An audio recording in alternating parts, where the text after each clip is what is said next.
인간은 사회적 동물이다 라고 아리스토텔레스는 말했습니다. 우리는 서로 연결되어 살아갑니다. 관계 속에서 웃고 울고 성장하며 살아가죠. 하지만 어떤 순간에는 우리가 소중하게 여겼던 인연들이 하나둘 멀어지기도 합니다. 왜일까요? 이유를 알 수 없을 때도 있고 때론 어렴풋이 짐작할 수 있을 때도 있습니다. 도스토옙스키는 말했습니다. 인간은 자신의 습관의 합이다. 어떤 사람들은 그 습관 때문에 주변 사람들의 마음을 지치게 만들고 결국 관계에서 멀어지게 되죠. 오늘 우리는 우리가 알게 모르게 저지를 수 있는 관계의 실수들, 손절당하는 사람들의 특징 10가지를 살펴보려고 합니다. 나도 혹시 이런 모습을 보이고 있지는 않을까요? 지금부터 함께 살펴보겠습니다. 첫 번째, 함께 있으면 피곤한 사람입니다. 어떤 사람과 함께 있으면 마음이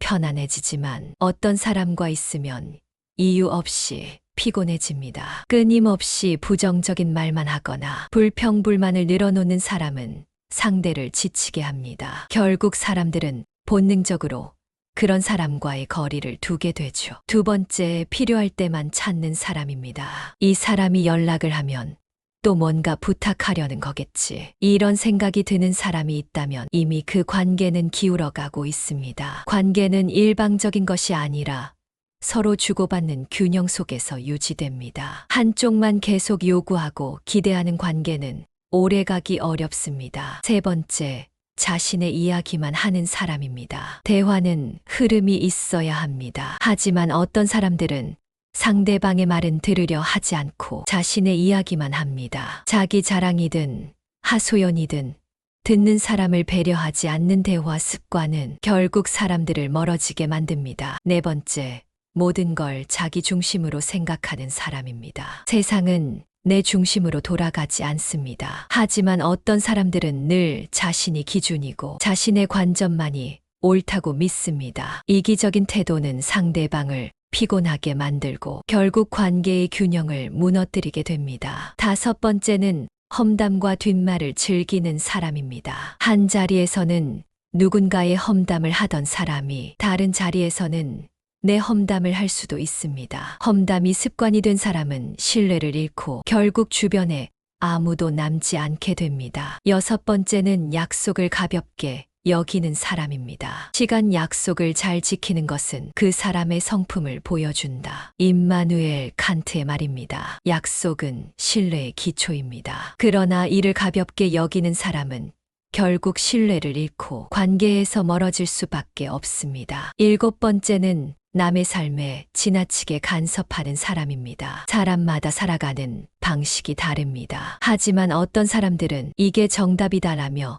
상대의 선택을 존중하지 않습니다. 선의일 수도 있지만 그 간섭은 상대를 부담스럽게 만들고 결국 관계를 멀어지게 합니다. 여덟 번째는 감정을 쉽게 폭발시키는 사람입니다. 사소한 일에도 쉽게 화를 내거나 감정을 조절하지 못하는 사람과 함께하는 것은 심리적으로 큰 부담이 됩니다. 감정을 다스리는 능력은 인간관계에서 필수적인 요소이며 조절하지 못하면 결국 신뢰를 잃게 됩니다. 아홉 번째는 상대의 말을 무시하는 사람입니다. 데일 카네기는 경청하는 것은 상대방을 존중하는 가장 기본적인 방식이다 라고 말했습니다. 대화는 듣는 것에서 시작됩니다. 하지만 자기 이야기만 하고 상대방의 의견을 무시하는 사람과의 관계는 결국 단절될 수밖에 없습니다. 마지막으로 열 번째, 기본적인 예의를 지키지 않는 사람입니다. 우리는 누구나 존중받고 싶어 합니다. 하지만 상대방을 존중하지 않는 태도는 결국 나도 존중받지 못하는 결과를 낳게 됩니다. 관계는 거울과 같아서 내가 보여주는 태도가 그대로 돌아오게 됩니다. 톨스토이는 인간의 가장 큰 지혜는 인간관계를 잘 맺고 유지하는 것이다 라고 했습니다. 오늘 우리는 손절당하는 사람들의 10가지 특징을 살펴봤습니다. 어쩌면 우리 모두에게 해당하는 부분이 있었을지도 모릅니다. 관계는 거울과 같아서 내가 보내는 신호가 그대로 돌아옵니다. 니체는 말했습니다. 내가 시면을 바라볼 때 시면 또한 너를 바라본다.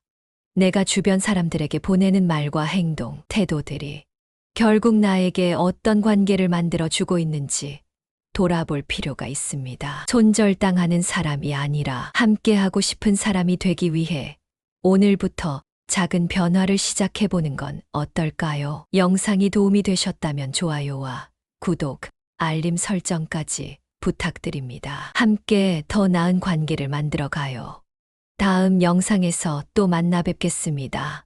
항상 건강하시고 행복하시기를 바랍니다.